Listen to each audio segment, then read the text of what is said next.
Hello बच्चों, और कैसे हो? बढ़िया।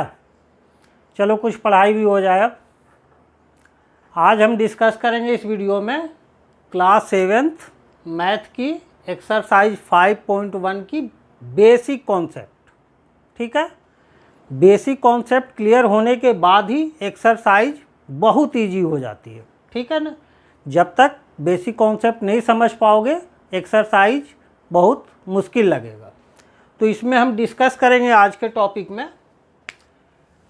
लाइन के बारे में। लाइन क्या है, रे क्या है, लाइन सेगमेंट क्या है, एंगल क्या है, कंप्लीमेंट्री एंगल्स क्या हैं और सप्लीमेंट्री एंगल्स क्या हैं। ठीक है, चलिए बिना टाइम वेस्ट किए स्टार्ट करते हैं।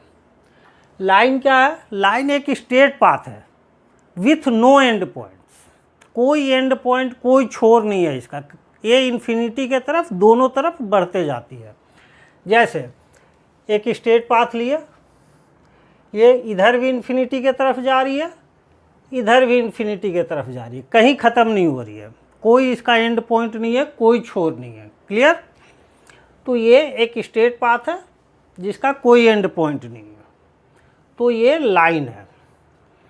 अब लाइन को नेमिंग कैसे करेंगे, बताएंगे कैसे? ऐसे लाइन तो खींच दिए, दूसरे को किसी को बताना हो इस फिगर के हिसाब से कि ये लाइन है, तो इस लाइन को रिप्रेजेंट करेंगे। इसके ऊपर कोई दो पॉइंट दे दीजिए, जो भी मर्जी हो, ए और बी। तो देख रहे हैं इधर भी एंडलेस है, इधर भी एंडलेस है, तो नेमिंग इसका करेंगे ऐसे, ए बी, और इसके ऊपर दोनों तरफ एरो की निशान लगा दिया। तो इस तरह से ये पूरे लाइन को रिप्रेजेंट करेगा। या कभी कभी इसको स्मॉल लेटर से एल से दिखा दिए, small L, small M, small P. तो इस तरह से ये लाइन को रिप्रेजेंट करते हैं। क्लियर है ना? दूसरा पॉइंट आता है रे। रे क्या होता है कि इसमें स्टार्टिंग पॉइंट पता है, यानी एक पॉइंट तो पता है, एक एंड पता है, दूसरा एंड इन्फिनिटी की तरफ जा रही है, दूसरा एंड कहीं ख़त्म नहीं हो रहा है। जैसे एक पॉइंट ये है, यहाँ से स्टार्ट किए, इस तरफ चलते गए, तो ये पॉइंट इसका फिक्स है, एक एंड है स्टार्टिंग पॉइंट, दूसरे तरफ इन्फिनिटी के तरफ जा रही है, कहीं भी ये ख़त्म नहीं हो रही है। तो इस तरह इसको कहेंगे रे, यानी with one and point fixed. अब इसका नेमिंग कैसे करेंगे, इसको कैसे बताएंगे हम? तो इसमें भी इसका कोई पॉइंट का नाम दे दीजिए, जो भी मर्जी, कैपिटल लेटर में ए, इसके ऊपर कोई पॉइंट दिए बी, तो ये स्टार्टिंग पॉइंट है, बी के तरफ एंडलेस है। नेमिंग कैसे करेंगे? ए बी किधर से किधर की ओर जा रही है, ए से बी के तरफ जा रही है, तो बी के तरफ एरो, और बी के तरफ एंडलेस है, तो बी के तरफ एरो। ये इस तरह से इसको दिखाएंगे। ठीक है, तो इसमें एक एंड फिक्स होता है, यानी एक एंड पॉइंट पता होता है, इसमें कोई भी एंड पॉइंट पता नहीं होता है, एंडलेस होती है। तीसरा लाइन सेगमेंट। लाइन सेगमेंट क्या है? इसमें दोनों एंड पॉइंट हमारा फिक्स होता है, यानी मालूम होता है कि ख़त्म हो जा रही है, यहाँ पर एक ख़त्म हो गई, यहाँ पर इसका एंड पॉइंट ये हो गया, यानी दोनों छोर हमको मालूम है। तो ये हो गया लाइन सेगमेंट। अब इसका नेमिंग कैसे करेंगे? तो यहाँ भी नाम दे दीजिए, ए बी, जो भी मर्जी हो, पी क्यू सी डी, जो भी देना चाहें आप दे सकते हैं, और इसको दिखाएंगे ए बी के ऊपर बार डाल देंगे, या सिर्फ ए बी लिख देंगे, इसमें कहीं एरो नहीं है। क्लियर? तो ये तीनों में डिफरेंस होते हैं लाइन, रे और लाइन सेगमेंट में। क्लियर ना? इसमें कोई भी एंड पॉइंट नहीं है, इसमें एक एंड पॉइंट है, और इसमें दोनों एंड पॉइंट मालूम है। क्लियर ना? अब आते हैं एंगल। ठीक है बच्चों, समझ गए? एंगल क्या है? एंगल का मतलब होता है इंक्लिनेशन। जैसे फॉर एग्जांपल यहाँ से समझिए, तो एक ये है और दूसरा ऐसे है, दोनों रे। तो देखिए इसमें क्या है, इंक्लिनेशन कम है, झुकाव कम है, इसमें झुकाव ज़्यादा है, खुला हुआ ज़्यादा है।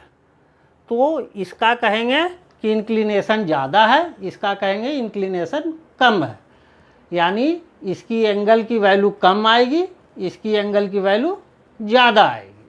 ठीक है, या ऐसे समझिए कि एक रे ये है, दूसरी रे ये है, ये मान लीजिए ये भी इन्फिनिटी तक जा रही है, ये वाली, ठीक है, इसके ऊपर दोनों अभी एक दूसरे के साथ हैं, ऊपर हैं। अब इसको यदि इस रे को घुमाएं हम, तो देखिए ये गैप बढ़ता जा रहा है इस लाइन के साथ, ठीक है, तो हम कहेंगे एंगल बढ़ता जा रहा है। अभी ऐसे है, फिर ऐसे खोले और खोले, अब देखिए जितना ज़्यादा ये घुमाते जा रहे हैं वो एंगल बढ़ता जा रहा है, तो ये इंक्लिनेशन बढ़ता जा रहा है, तो ये है एंगल। तो एंगल का नाम कैसे देंगे, इस पर भी कोई 2 पॉइंट 2 रे पर डाल दीजिए, ए है, इस पर बी है, यहाँ पर कॉमन जहाँ पॉइंट है इसको कहते हैं वर्टेक्स। ये दोनों रे को कहेंगे आर्म्स ऑफ एंगल। तो नेमिंग करेंगे, इसको बीच में रखना है, जो कॉमन पॉइंट है जहाँ दोनों मिल रहे हैं इसको बीच में रखना है, बाकी आप इधर से स्टार्ट करके ऐसे जाए या इधर से स्टार्ट करके आए, एक ही चीज़ है। जैसे एंगल ए ओ बी भी लिख सकते हैं, देखिए ए को पहले लिखे, ओ को बीच में लिखना है, बी बाद में, या बी ओ ए लिख सकते हैं, बी को लिखे, बीच में ओ को लिखे, फिर ए को लिखे, या केवल वर्टेक्स को जो है आप लिख सकते हैं एंगल ओ। कभी कभी शॉर्ट फॉर्म में क्या होता है, इसको 1 डाल दिया तो इसको एंगल 1 लिखते हैं, इस तरह से भी लिखते हैं। लेकिन हाँ बच्चों, ध्यान देने वाली बात यह है कि एंगल का वैल्यू इस आर्म के लेंथ पर डिपेंड नहीं करता, ये ध्यान रख लेना। अब क्या है कि ये मत सोचना कि ये छोटा है, मान लो कि ये यहाँ पर P है, यहाँ पर Q है, तो एंगल POQ वही एंगल की वैल्यू आएगी जो एंगल AOB की वैल्यू आएगी, ठीक है ना। तो इसलिए आर्म्स के लेंथ पर एंगल की वैल्यू डिपेंड नहीं करती है। ये रे भी हो सकता है, यहाँ मान लीजिए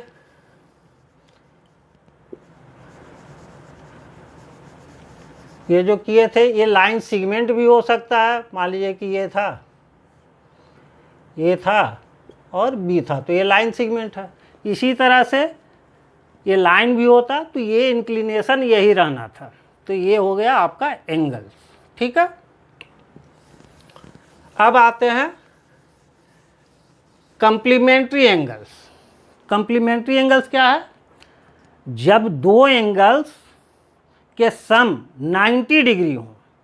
ध्यान रखिए, कंप्लीमेंट्री एंगल्स, इसमें 2 एंगल्स होंगे, पेयर में मिलेंगे, ये कभी ये सिंगल एंगल कंप्लीमेंट्री एंगल की बात नहीं होती है, तो पेयर में मिलेंगे। तो ऐसे एंगल्स, 2 एंगल्स जिनको प्लस करें तो 90 डिग्री आ गए, तो ऐसे एंगल्स को कहेंगे कंप्लीमेंट्री एंगल्स। फॉर एग्जांपल ये 60 डिग्री है,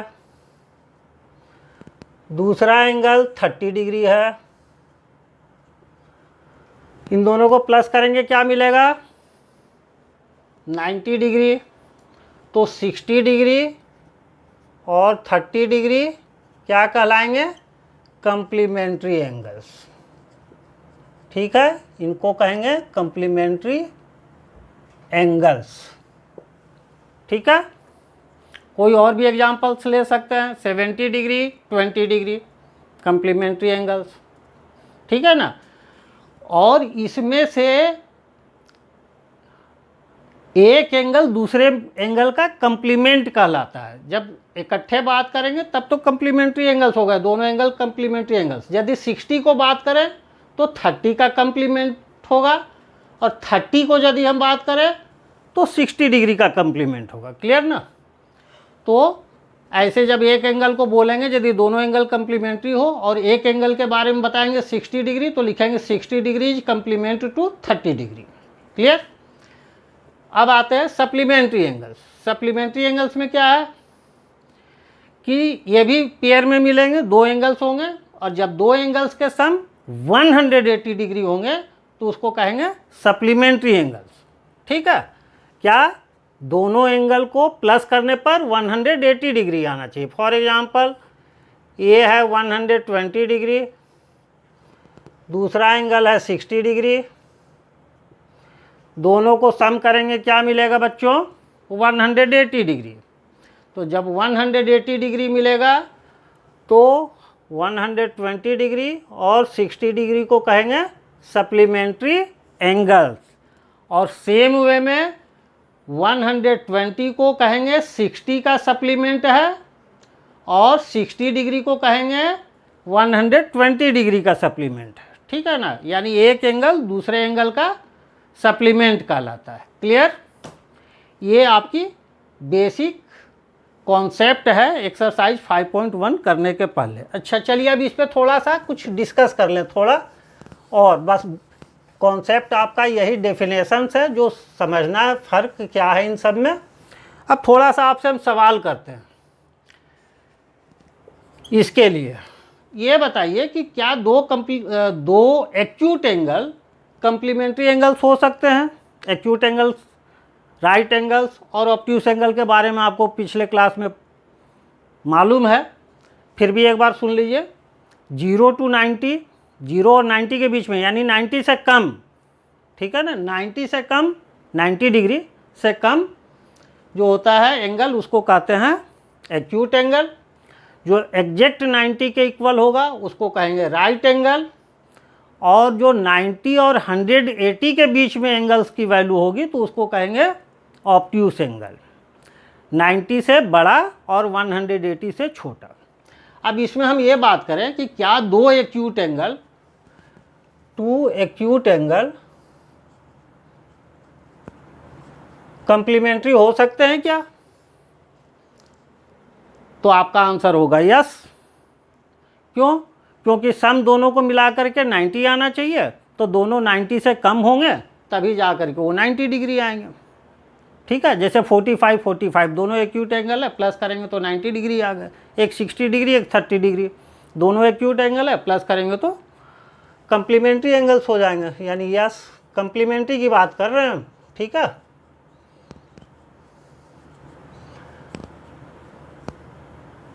अब बोले to right angles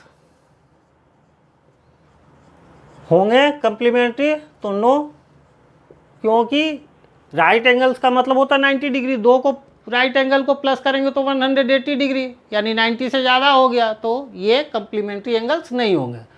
to obtuse angle, two obtuse angles तो ये भी कंप्लीमेंट्री नहीं होंगे क्योंकि एक की वैल्यू ही 90 से ज़्यादा है। ऑब्ट्यूस एंगल का मतलब क्या, 90 डिग्री से ज़्यादा, तो दो ऑब्ट्यूस एंगल को प्लस करेंगे तो 180 से भी ज़्यादा चले जाएंगे, जबकि हमको चाहिए क्या, एग्जैक्ट दोनों को प्लस करने पर 90 डिग्री ही आए। अब इसी तरह सप्लीमेंट्री की भी ले लेते हैं, सप्लीमेंट्री एंगल्स। एंगल्स के बारे में बात करें, सेम कंडीशन, क्या दो एक्यूट एंगल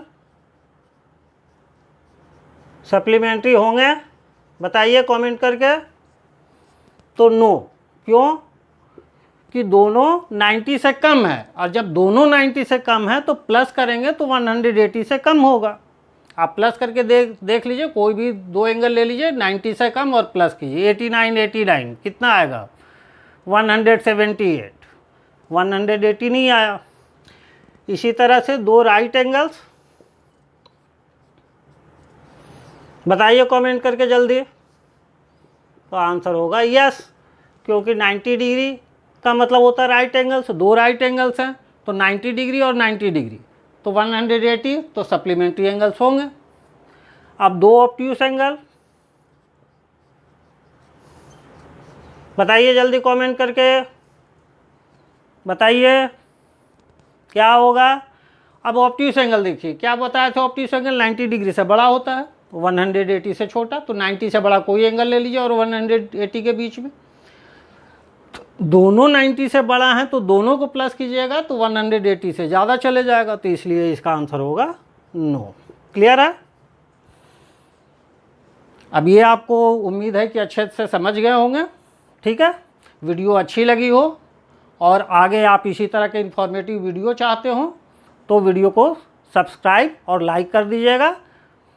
ठीक है, और बेल आइकन को प्रेस कर दीजिएगा। अब नेक्स्ट क्लास में करेंगे, ये समझ गए आप तो देखिएगा एक्सरसाइज 5.1 बहुत और बहुत आसान लगेगा आपको, जो अगले क्लास में अगले वीडियो में मैं आपको बताऊंगा। ठीक है, ओके, बाय बाय।